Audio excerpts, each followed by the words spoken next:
I can't believe I'm actually touching a poison dart frog. Whoa!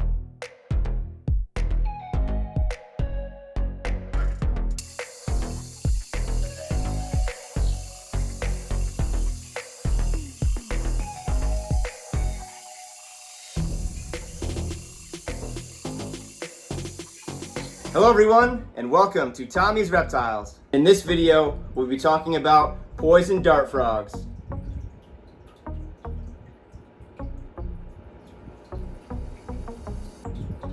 In my reptile room, I have two poison dart frog enclosures side by side right here.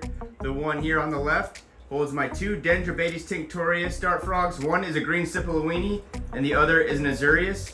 And the one on the right holds my two Dendrobates auratus alcope dart frogs. But in today's video, we'll just be focusing on this enclosure right here. I keep these two dart frogs in one of those Frogs & Co. dart frog enclosures, and it works out pretty well. I love it. It's a perfect size. You know, I think I'm gonna rescape it. The background's kind of falling off and all that, but I'll show you how I feed them and what a daily routine is like with these guys. As you can see, my green Sipilowini is right down here. Looks like he covered himself in some dirt for some reason. And once I spray this enclosure down with some water, the Azurius will come out because he'll know it's time to eat. So I feed these guys every other day, and what I feed them is wingless or flightless fruit flies, and I usually dust that with some calcium, some vitamin A, and another supplement called Super Pig. But what I do every single day is I open up this enclosure and give it a good misting, and sometimes I mist it twice a day, just depending on my schedule. You can see, this is kind of a hint. Whenever I open their enclosure and I start spraying water, they know that it might be feeding time, and guess what? It is. And there is the Azurius. Don't worry, he'll come out. He's not shy at all. He's just waiting for food. And just for reference, here are the three supplements that I use with these poison dart frogs. The Calcium Plus, I pretty much dust their food every time with this stuff. And then the Vitamin A, I try to do that maybe once or twice a week. And the Super Pig, I usually do once a week. That's what works for me. I don't know what other people do, but I found this works best for my dart frogs. First thing I do is crack open an empty deli container, has some holes in it, and then whatever supplement I'm using that day, I just sprinkle it in there, just like this. Today, they're just getting calcium, so I put a fair amount in there, and then let's go outside.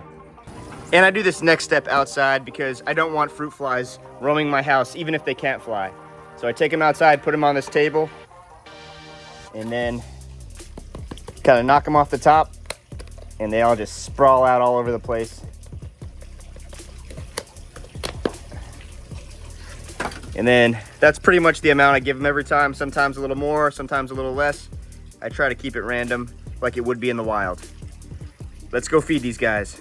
And here's a quick little tip. Once you're done pouring them in there, just tap, make sure they're all off of the container because you don't want them getting loose inside your house. All right, they're ready to eat. Let's open this back up.